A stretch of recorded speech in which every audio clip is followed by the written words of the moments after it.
Da li si mogla da zaboraviš da je tvoja ruka nekad u mojoj ležala i da se neizmerna radost iz tvoje ruke u moju s mojih usana na tvoje prelila i da je tvoja kosa plava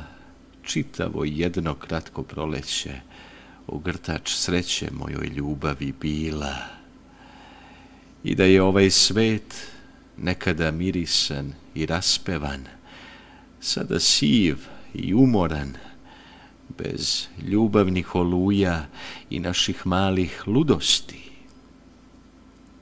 Zlo koje jedno drugom nanosimo, vreme briše i srce zaboravlja, ali časovi sreće ostaju, njihov je sjaj u nama.